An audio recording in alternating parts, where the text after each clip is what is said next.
Hi, and welcome to this episode of Storykit Talks. My name is Jonna Ekman, and I'm the marketing director at Storykit.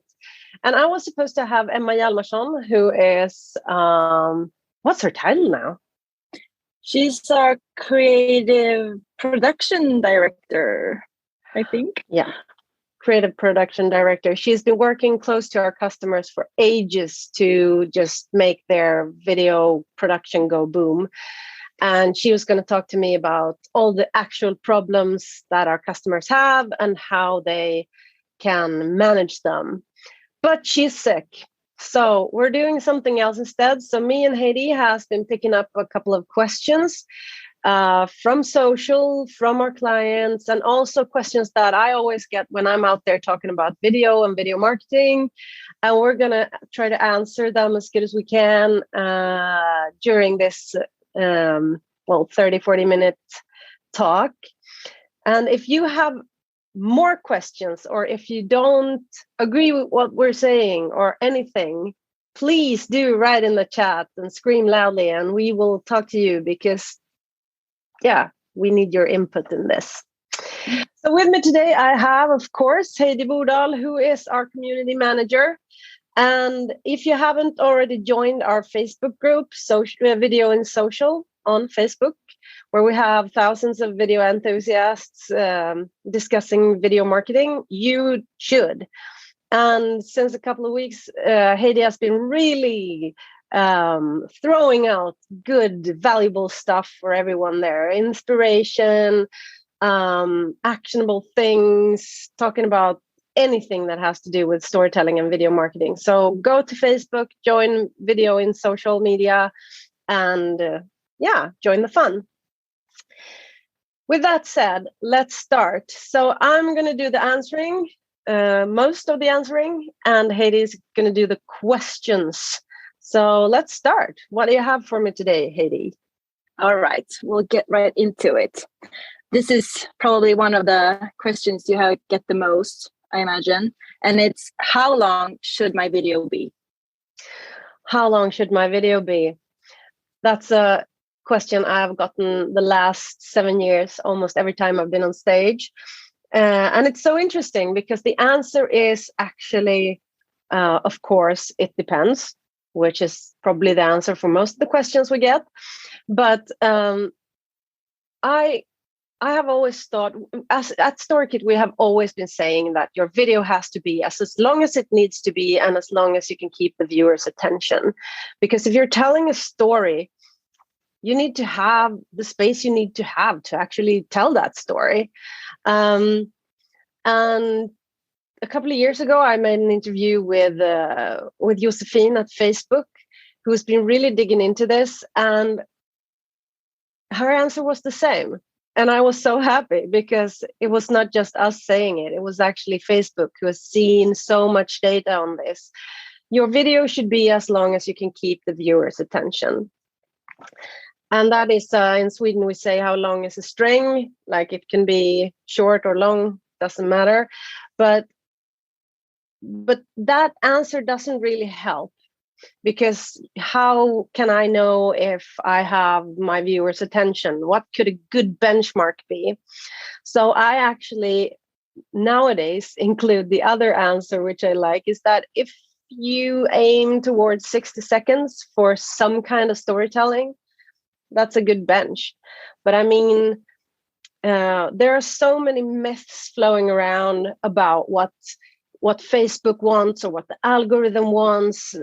Someone has read that the video should be 5 minutes long. Someone has read that they should be 15 seconds long. And what Josephine at Facebook said was that that's probably not true, because they don't say that. I mean, of course, there are formats that need specific times. I mean, if you have an ad that is supposed to be 6 seconds, then your video should be 6 seconds. That's nothing strange. But if you're telling a story, especially in the organic feed, it just needs to be as long as you can keep the viewer's attention. And of course, it's not long as your story needs to be. So, and I think that's quite encouraging, because if you stare too much at a if I need my text to be 1,500 words long, or I need my video to be 56 seconds long, it'll probably set boundaries that I don't like. So it depends. I agree. I have to say, just before we logged in, I sorted my published posts on HubSpot this year, and the top two, one video was 10 seconds, and one video was almost 3 minutes, and they had almost the same view counts. So it really depends on the story. Yeah, that's interesting. Would love to see the retention on that too. Because if you can keep the viewer for 3 minutes, you've done a really good video. Yes. Okay. Yeah. Ready for the next question? Yes. This one goes, what formats should I use for my videos? And I'm guessing we're not talking about aspect ratios like 16:9 or 1:1, or we're talking like actual narrative formats, are we? I think so too. What format should I use in my video marketing? What sort of stories should I tell? So, well, first of all, we need to just say that the video production system is entirely broken, because we want to do so much video, but we don't know how, and we create far too few videos. We should just tell more stories with video, and to do that we need to have a video production in place that actually works, that doesn't create bottlenecks, that isn't dependent on an agency that takes ages. There are good agencies, I know, don't kill me on that one, but we need to do it in-house, and we need to have a process and a system and a tool that is actually working for us. And one way to do this is to actually create formats or templates for your video creation. And trying to find formats in your content production is one of the things I think is the most fun. I often do a workshop with clients where I go to their sites and just browse through what they're already doing, looking at what are these things? Can we put them into formats so we can do not just one of these, but 100 of these, or at least 20 of these? And it's often so easy for an external person to actually see these formats and go, let's do a template out of these. Let's do a narrative format out of these. And then we can tell these stories again and again and again without starting from scratch every time. And this is one of the things that Emma does with many of our customers. She goes out, identifies formats and stories that they need to tell, and then they create templates. And I know that two of the most popular ones that she often creates for customers has to do with HR and recruiting. So one format that is really popular is, of course, some kind of recruiting video. And also one format that you're using quite a lot these days, Heidi, is the one where we're saying hi to the newly employed. So I'm guessing you've seen that format really works, does it? Yes, definitely. Is it also easy to produce, or do you have a process to do it? I do, and it's funny because when I tell our new colleagues that I want to do some take some photos of you or shoot some videos with you, to do this sort of interview-like formats, people get kind of, I don't want to be on camera, I don't want to be on a long video. But it literally takes me like 15 minutes to just shoot some. Yeah. Like I take some sequences of them working, being at the office, talking to a colleague. I send them with the help of our talent acquisition partner, Lisa, used to be with, just a couple of questions. They send back a couple of lines describing what they do, who they are, what they're excited about to do. And I just place their sentences on the slides that I've used 20 times. And it's out there. Yeah. So they don't even talk in the videos. It's just photo. Exactly. That's a really good way to do a format, because you don't want to bother your colleagues so much. So if they just can send a picture, or if you could just take a picture or film them for a couple of seconds or minutes, that's awesome.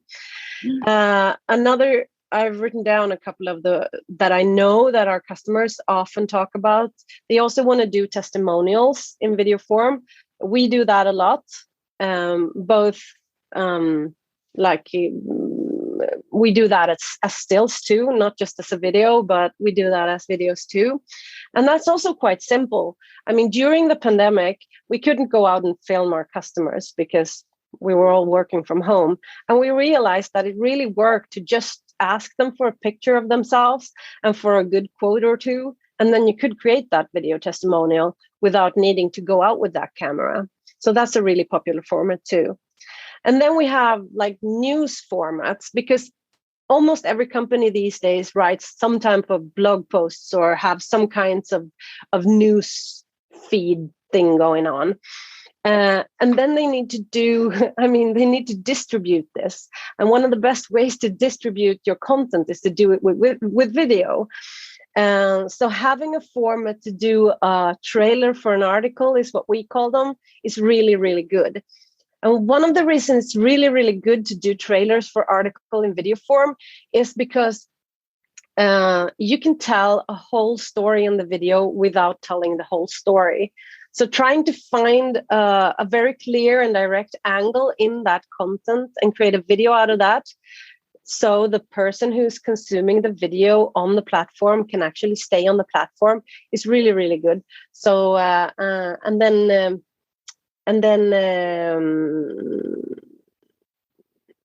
I lost my and then have a read more button, of course. And then of course everyone likes good lists. So list is a really good way to create formats that is easy to use, and you can do them lighthearted and you can do them really, really serious. But just using a list format is really good to keep the viewer's attention, because the viewer will know that, okay, these are like 5 ways that you can, or 4 things that you need to know about, and it's really, really simple to know what you're going to get. So what did I say? I'm just going to repeat those formats for you.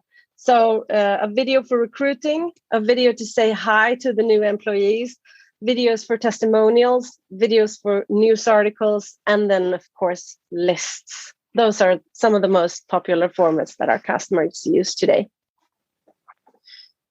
I can guarantee that's true. I use them and they work very well. I have to say that we had a couple of episodes ago, we had Fredrik Strömberg on, and I used to get really tired, to be frank, about making listicles, because it feels like you're doing the same thing all the time.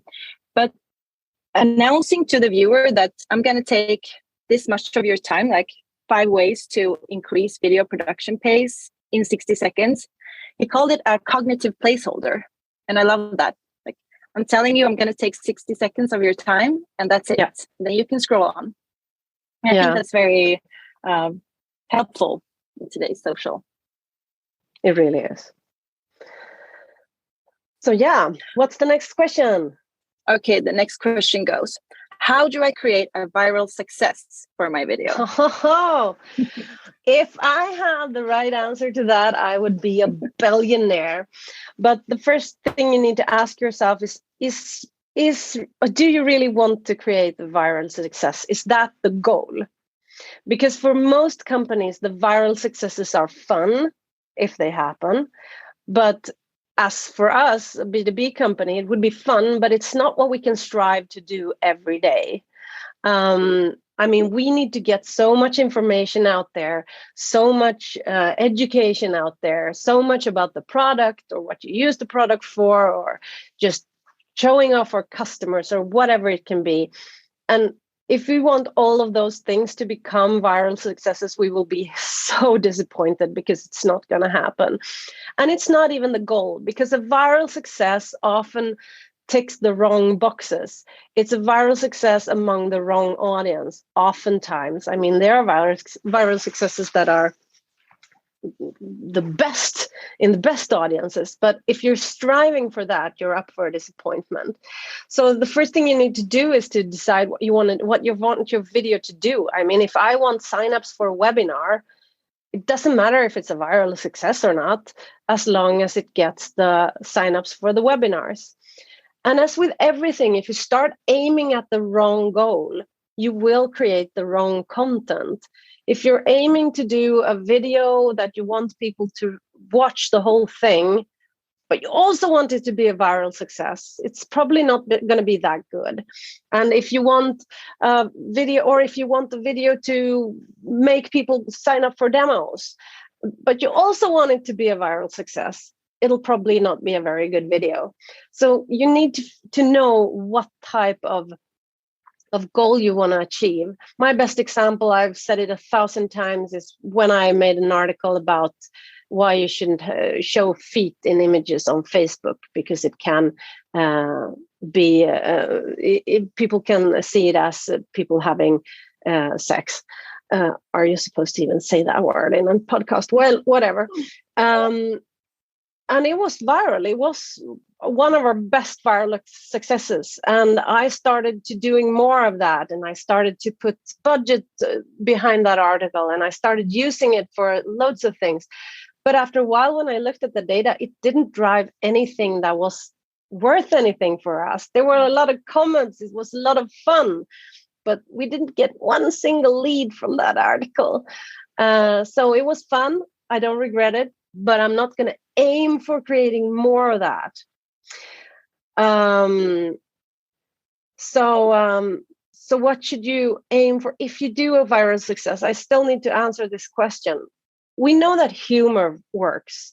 So if you really want to aim for a viral success, you should probably aim for humor.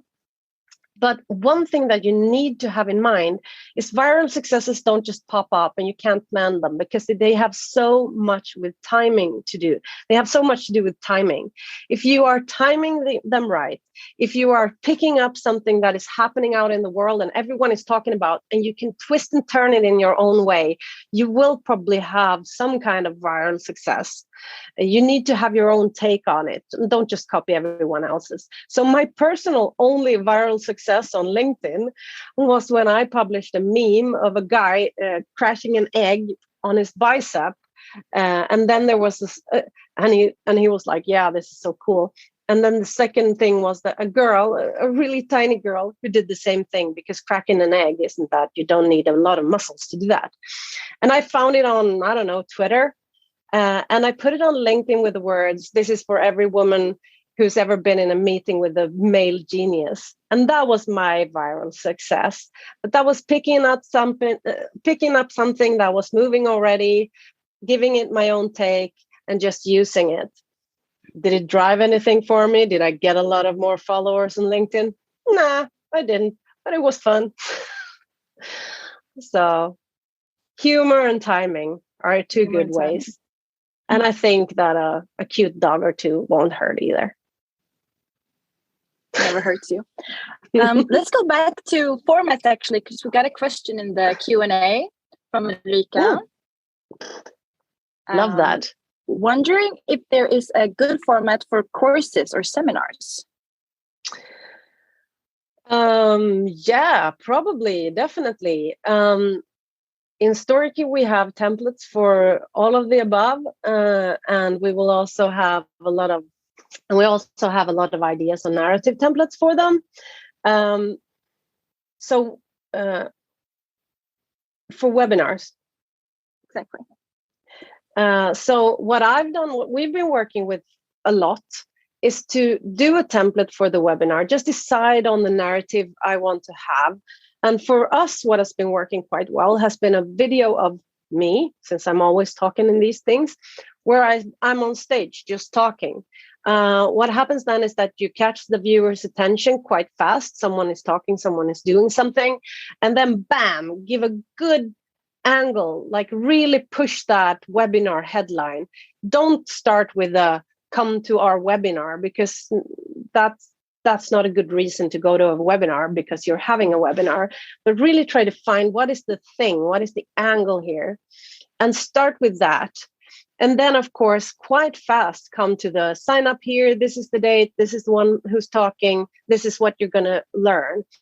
So start with value and something that catches the eye, and just pretty quickly end with the practical things. That's the simplest webinar format. And I used it for like every webinar we had last year, and it worked wonders all the time. We actually had much better results on those videos than when we tried still image ads, which is quite unusual, I think, for that purpose. Yeah, you were good at reminding me that I have to lead with value. Yeah. So I saw see a huge shift in like how the video was taken on by the viewers when I started with the like, what are you gonna get from this webinar, instead of just please join us on Thursday. Yeah, that's a really, really important thing to remember for every type of video you create. Like, lead with value, because if I don't understand immediately why I should watch this, or why I should click this, or why I should do anything with this, I won't do it, because there are 10,000 other things just screaming for my attention. So it's so easy to fall into the come to our webinar trap. I've done it 1,000 times. And then someone says, why should I come to your webinar? It's like, darn, I need to answer that question first. So what's the value in it for them? So that's a really good format to use. Thank you. So next question. Yeah. How do I measure the success of a video? How do I know that my video is a good video? Well, once again, you have to tie that back to the goals that you were setting. So if I want to have webinar signups, as Ulrika or we do, then I might not even care if people watch the whole video, because that's not the point. And then I can make it really short and sweet and just try to do something that grabs the viewer's attention. But if I'm trying to tell a story, which a lot of the video creation is actually for, then I would probably want to see like view throughs, or the best thing is to look at retention. How many people are, how many of the viewers are still there when the video ends? Is my retention good enough? And that's a so underutilized KPI, the retention, especially on Facebook. They're really good at showing like the harsh truth on how many people are actually watching your video the whole way through. So I think there are a couple of different ways to look at it. So one, do I want people to consume this? And if I want people to consume it, I should look at views, I should look at retention, I should look at view throughs, maybe even some kind of engagement. But still, we see that people watch our videos a lot, but they might not click on like, because that's not really what you do when you're watching a video.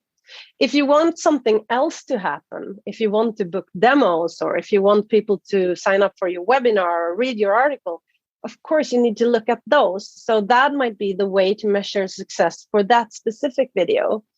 And then if you've made a trailer for an article, you might want to look at both. Are people actually looking through this?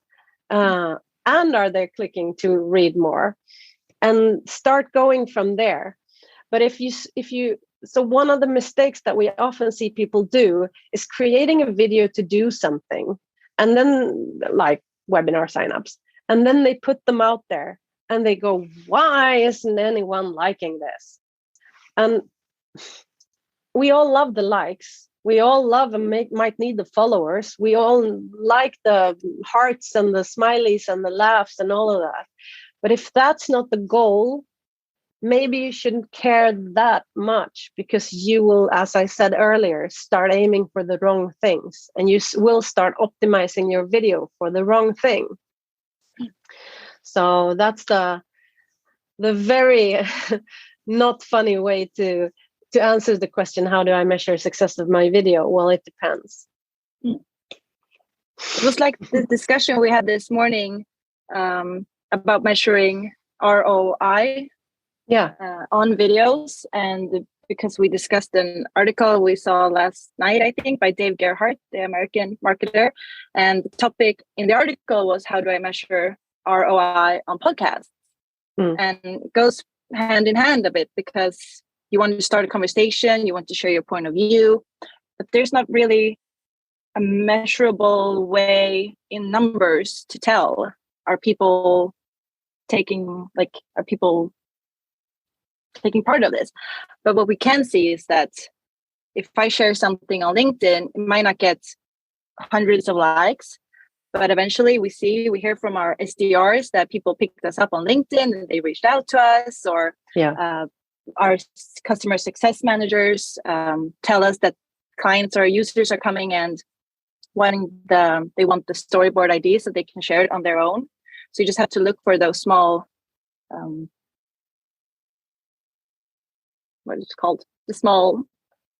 You have to grasp the smaller signals. That is something that Chris Walker, another American marketer, often talks about, the qualitative signals, especially for podcasts, but also for videos. I mean,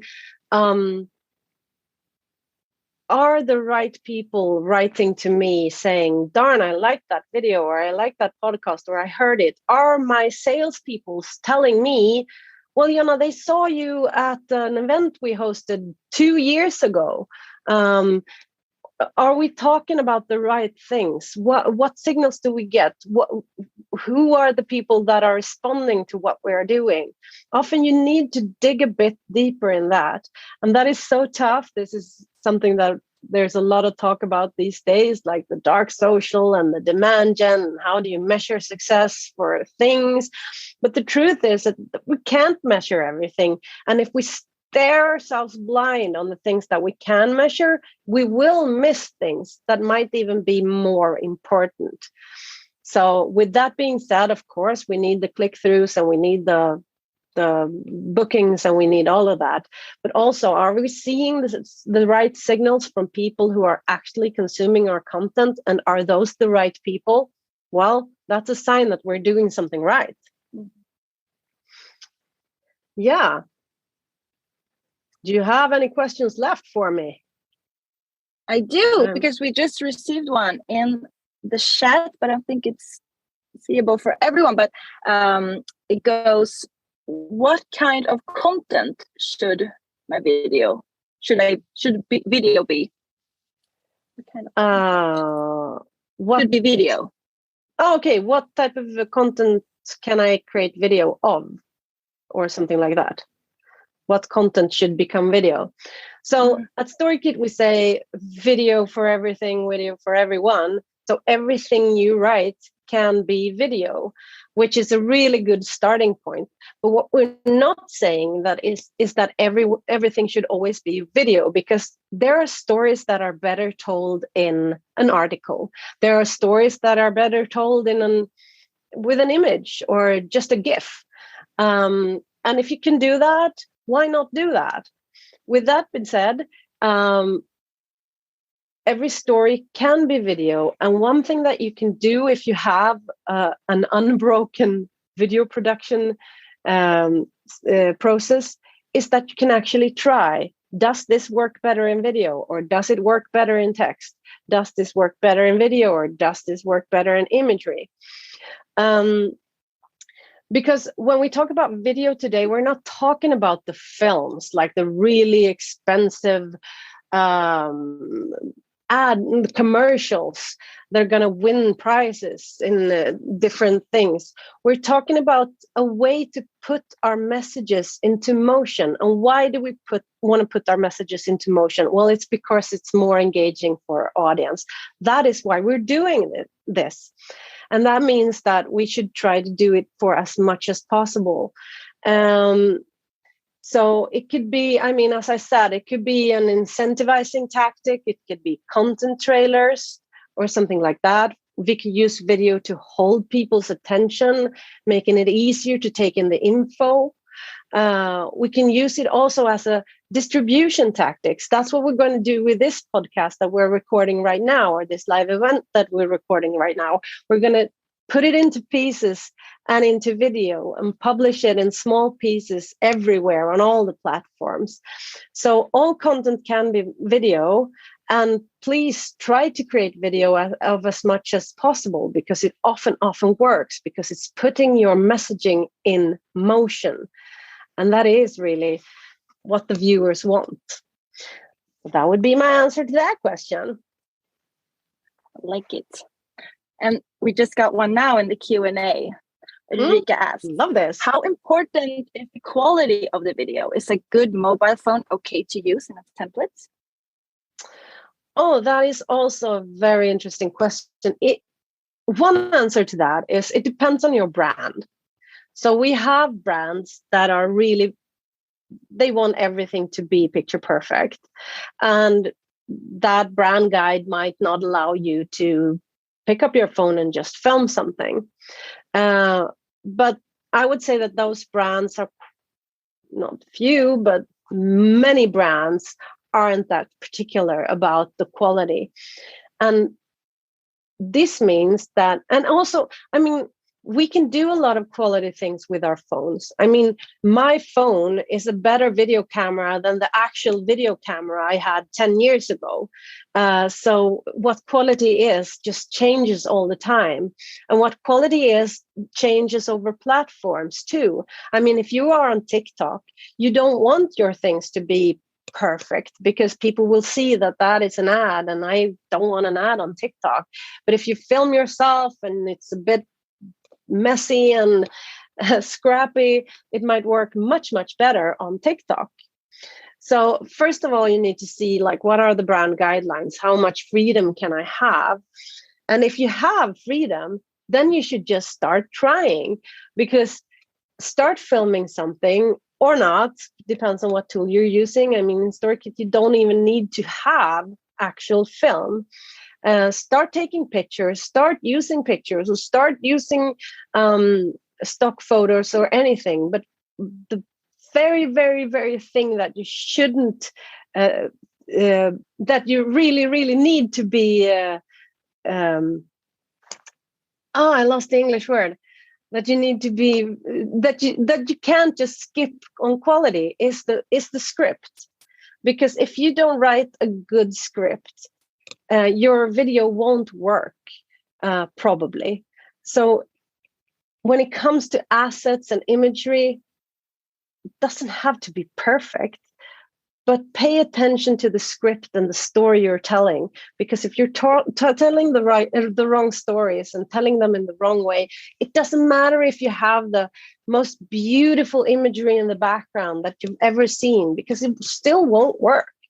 So that is my tip for you. And I mean, being very, very peculiar, is that even a word? Being very, what is noggrann in English? Never mind.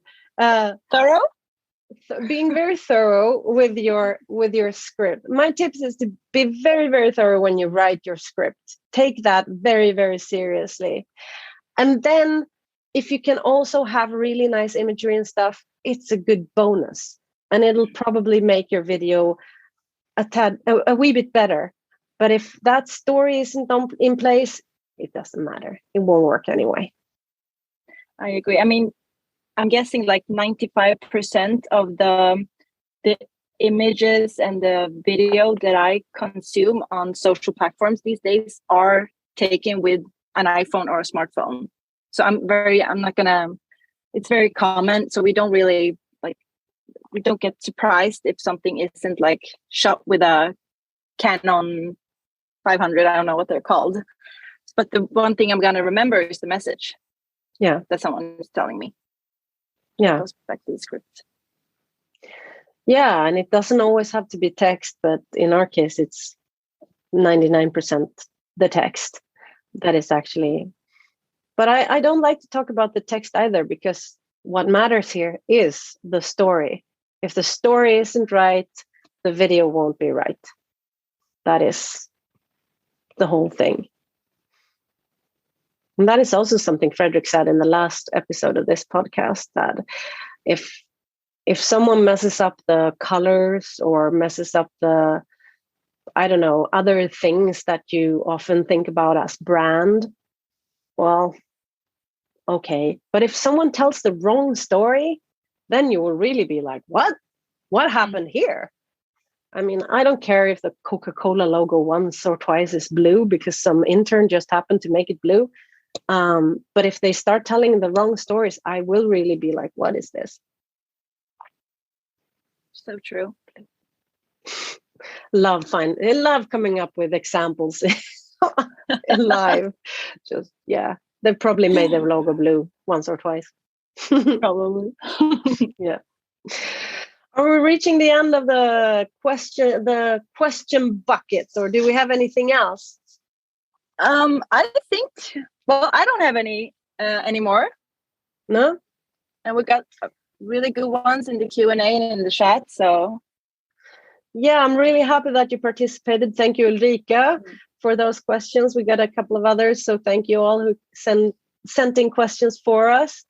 As I didn't say, we will be doing this live event / podcast recording bi-weekly the whole fall. And it'll be me with some type of guests. It might be Heidi, it might be Frederick, it might be Peder, our CEO, but it also might be someone completely different. And we will talk about storytelling, content marketing, and video creation throughout the fall. So please join us at the same time every second week throughout the fall. And you will just learn a lot of stuff and be able to ask a lot of stuff. So thank you for joining us today. Hope to see you again in 2 weeks. And let's Storykit it. Bye. Thank you, everyone. Bye.